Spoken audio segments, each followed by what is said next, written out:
ముందుగా ఈ అవకాశం కల్పించిన సర్వేశ్వరునికి, అలాగే ఇంత చక్కటి వాతావరణంలో, కొండల మధ్యన ఆహ్లాదకరమైన వాతావరణంలో విశ్వశాంతిని కోరుతూ, మనశ్శాంతిని కోరుతూ, ప్రతి ఒక్కరిలోనూ కూడా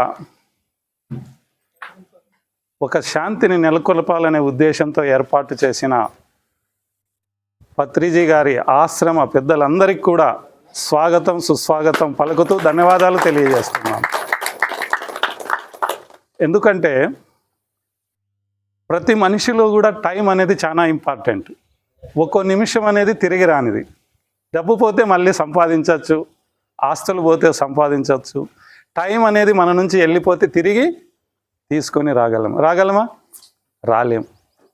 అయితే ఇంతకుముందు సార్ డాక్టర్ గారు అన్నట్టు సృజనాకారుడు, లయకారుడు, అక్షర పరబ్రహ్మ మనల్ని సృష్టించిన తర్వాత తను ఇష్టం వచ్చినట్లు జీవించే హక్కును ప్రసాదించాడు. అది మంచి మార్గమైనా కావచ్చు, చెడు మార్గమైనా కావచ్చు. అవునా కదా? ఎవరిష్టం వాళ్ళది కదా.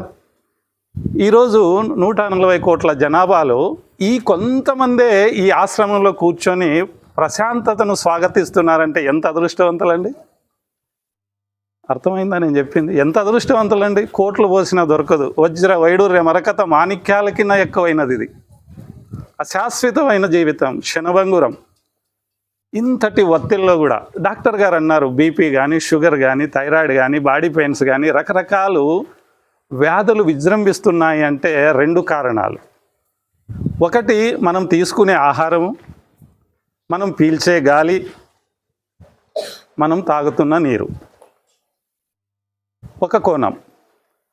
ఒత్తిడి రావడానికి కారణం మనలో శాంతిని కోల్పోవడం, అనవసరమైన అలవాట్లకు అలవాటు పడడం, మనకిన్న ఎక్కువ ఇతరుల గురించి ఆలోచించడం, సంపాదన పైన కావచ్చు, అందం పైన కావచ్చు, ఆర్థికం పైన కావచ్చు. అంటే మనది వదిలేసి ఇంకొకరి పైన ఎక్కువ ఈర్ష్య చెందడం వల్ల కూడా బీపీ స్టార్ట్ అవుతుంది, కోపం వస్తుంది, అలర్జీ వస్తుంది, ఆరోగ్యం క్షీణించే అవకాశం కూడా ఉంటుంది.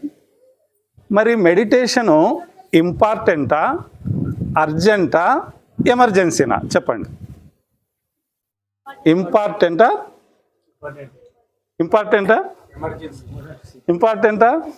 No, emergency. ఇంపార్టెంట్ కాదు, అర్జెంట్ కూడా కాదు, చాలా ఎమర్జెన్సీ. ఈరోజు ఇక్కడ పిలిచి బలవంతంగా వచ్చిన వాళ్ళు ఎంతమంది నిజంగా ఒప్పుకొని చేతలు ఎత్తండి. విపరీతంగా పిలుస్తుంటే వచ్చినాము అనేవాళ్ళు. లేదు వెరీ గుడ్, సూపర్. అవునా? ఓకే. తర్వాత నా ఇష్టపూర్వకంగా నేను అందరికీ నా ముందు ఈడున్నా అన్న వాళ్ళు ఒక్కరు చేయొత్తండి. Super sir.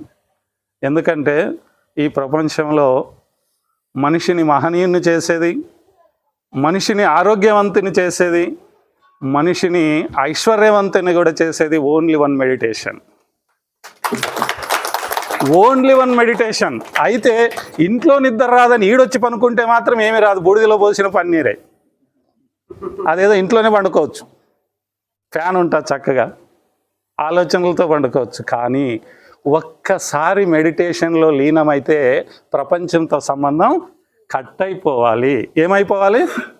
ప్రపంచంతో కానీ, భార్య పిల్లలతో కానీ, తల్లిదండ్రులతో కానీ, సంతానంతో కానీ, ఆస్తులతో కానీ, ఆరోగ్యముతో కానీ సంబంధం తెగిపోయి ఎవరితో సంబంధాన్ని కలుపుకోమన్నారు పత్రిజీ గారు? మనల్ని సృజించిన సృజనాకారుడు సర్వేశ్వరునితో సంబంధం కలుపుకొని ఆయనతోనే మాట్లాడాలి. పుట్టినప్పటి నుంచి ఇప్పుడు ఈ వయసు వచ్చేదాకా మనం ఏమేం చేసామో అందులో తెలిసిపోతుంది. ధ్యానంలో, మెడిటేషన్లో తెలిసిపోతుంది. బీపీ తగ్గుతుంది, షుగర్ తగ్గుతుంది, బాడీ పెయిన్స్ తగ్గుతాయి, ఆలోచనలు తగ్గుతాయి. దానికి బదులుగా మమకారం పెరుగుతుంది, ప్రేమ పెరుగుతుంది, ఇరుగు పొరుగు వారితో ఎలా ఉండాలో తెలుస్తుంది, మన జీవన శైలి ఏంటిదో తెలుస్తుంది, ఏమి తినాలో తెలుస్తుంది, ఏమి తినకూడదో తెలుస్తుంది. మహాశైలారా, మరి ఇలాంటి అవకాశం అందరికి వస్తుందా? ఈ కొండల మధ్యన ఇంత ప్రశాంతంగా ఈ వాతావరణంలో సిటీలో నుంచి వచ్చిన వాళ్ళకి చాలా బాగా తెలుస్తుంది ఈ మెడిటేషన్ అంటే ఏంటిదో. అక్కడున్న గందరగోళం కావచ్చు, అక్కడున్న అలవాట్లు కావచ్చు, అక్కడున్న పరిస్థితులు కావచ్చు. ఇప్పుడు చెప్పండి, మీరు ఇంతసేపు మౌనంగా ఉన్నారు, కొంచెమన్నా మార్పు అనిపించిందా లేదా? కొంచెమన్నా ఏదో తెలియని శక్తి మనలో ప్రవహిస్తుంది.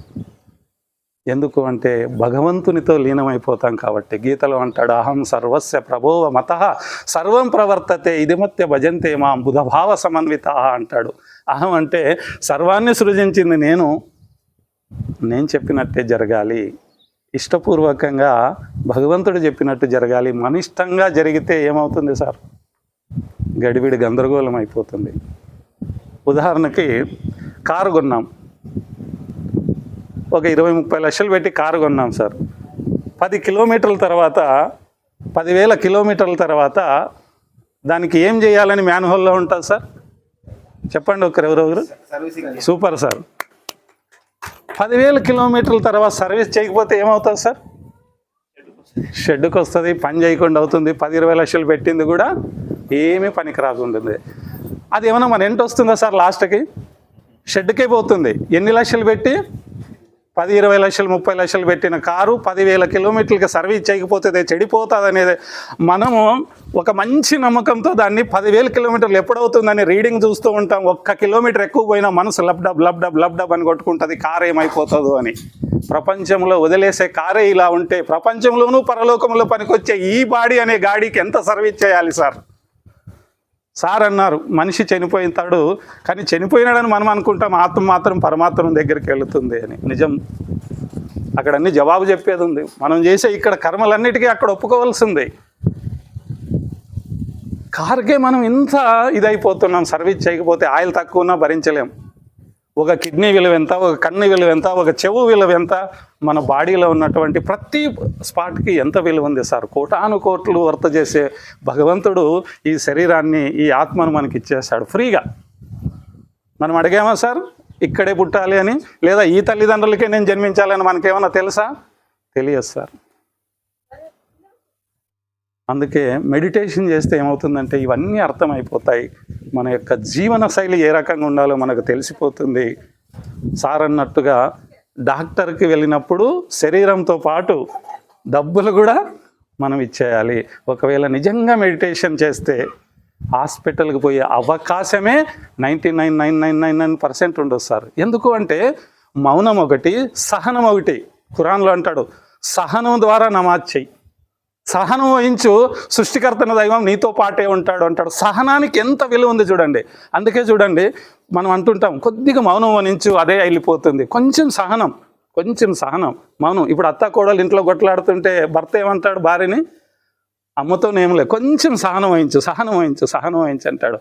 సహనం ఎక్కడ వస్తుందండి? తినేదే యాసిడ్ ఫుడ్, అది ఇంకా రగిలిస్తుంటుంది. తాగేదే యాసిడ్ వాటరు. టీవీలో వచ్చే సీరియల్స్ అన్నీ యాసిడే. ఇక సహనం ఎక్కడి నుంచి వస్తుంది? అందుకే మెడిటేషన్ చేయమంటాడు పత్రిజీ. సహనం వస్తుంది. కొట్లాడే చోట, తినే చోట, ఉండే చోట మౌనం. మౌనం రాజ్యాలను కూడా గెలుస్తుంది. మౌనం మనసును గెలుస్తుంది. మౌనం అనేది ప్రపంచాన్ని జయిస్తుంది. మౌనం అనేది మనిషిని మహనీయునిగా చేరుస్తుంది. కాబట్టి మౌనం ఈజ్ చాలా ఇంపార్టెంట్. ఇంతకుముందు అన్నాం కదా, ఎమర్జెన్సీ. మాట్లాడే తీరును కూడా మారుస్తుంది. ఇక్కడి నుంచి వెళితంగా ఆవేశంలో వెళ్ళగలమా? మనం ఆవేశానికి లోను కాగలమా? ఏ విషయంలో అయినా మన నుంచి కొంచెం నష్టం జరిగింది, అయినా సహనం అనేది ఉంటే మళ్ళీ నిలబడగలుగుతాం, మళ్ళీ సంపాదించుకోగలుగుతాం. డబ్బైనా, ప్రేమైనా, గౌరవమైనా, విలువైనా ఏదైనా కూడా మళ్ళీ మనం సంపాదించగలుగుతాం. అందుకే ఉపవాసం పాటిస్తుంటారు. ఎందుకు తెలుసా? ఇప్పుడు రంజాన్ నెల ముస్లిం సోదరులందరూ ఉపవాసం పాటిస్తారు. ప్రతి ధర్మంలోనూ ఉపవాసం అనేది ఉంది. ఉప అంటే దగ్గర, వాసం అంటే నివాసం ఉండడం. ఎవరికి నివాసం ఉండడం? భగవంతునికి అతి సమీపంగా ఉండేదాన్ని ఉపవాసం అని అంటారు. భగవంతునికి అతి సమీపంగా ఉండేదాన్ని ఉపవాసం అంటాము. ఉపవాసం అంటే ఏదో కడుపు కాల్చుకొని ఒక 16-18 గంటలు ఉపవాసం అంటే దేవుడు అంగీకరిస్తాడా? అందుకే ప్రవక్త ముహమ్మద్ వారు ఏమన్నారంటే, ఉపవాసం అనేది ఓన్లీ పొట్టకూటికే కాదు, పొట్ట కోసం కాదు, కంటికి ఉపవాసం, చెవుకు ఉపవాసం, నాలుకకు ఉపవాసం, శరీరానికి కూడా ఉపవాసం. ఎందుకు? ఉపవాసం ఉండి అబద్ధాలు చెప్తే ఒప్పుకుంటాడా సర్వేశ్వరుడు? భగవంతుడు ఒప్పుకుంటాడా? ఉపవాసం ఉండి చెడు చూడకు అన్నాడు. ఉపవాసం ఉండి చెడు చూస్తున్నాం, సాడీలు చెప్తున్నాం, నెరవేరదండి. మన కడుపు కాల్చుకోవడమే తప్ప ఈ ఉపవాసం భగవంతునికి చేరదు. చేరుతుందా సార్? చేరదు, ఎట్టి పరిస్థితిలో చేరదు. అందుకే అన్నిటికీ, అవయవాలన్నిటికీ ఉపవాసాన్ని ప్రకటించాలి. మరి ఈ పీరియడ్ ఒకటేనా? ఉపవాసాలు అయిపోయినాక మళ్ళీ ఎలాగైనా జీవించచ్చా? లేదు సార్, ఇది ట్రైనింగ్ పీరియడ్. పుట్టినప్పటి నుంచి మట్టిలో కలిసేదాకా జీవనం ఎలా ఉండాలి, భగవంతునితో ఎలా కనెక్ట్ అయి ఉండాలి అనే దాన్ని ఉపవాసం అంటారు. మనం ఈ 30 రోజుల ట్రైనింగ్, ఈ 10 రోజుల ట్రైనింగ్, ఈ 5 రోజుల ట్రైనింగ్, ఈ వారం ట్రైనింగ్, ఇదంతా ఏంటిదంటే మళ్ళీ రేపు రోజు నుంచి నేను ఎలా ఉండాలి, ఇదే పద్ధతిలో ఉండాలన్నా డిఫరెంట్ ఉండాలన్నా అనే దానిపైనే ఉపవాసాన్ని పాటిస్తారు. కాబట్టి మహాశైలారా, మీ సమయాన్ని ఎక్కువ నేను తీసుకోకుండా ఇక్కడ అవకాశం నాకు కల్పించిన అందరికీ కూడా కృతజ్ఞతలు తెలుపుతూ ముగిస్తున్నాను. జై హింద్, జై భారత్.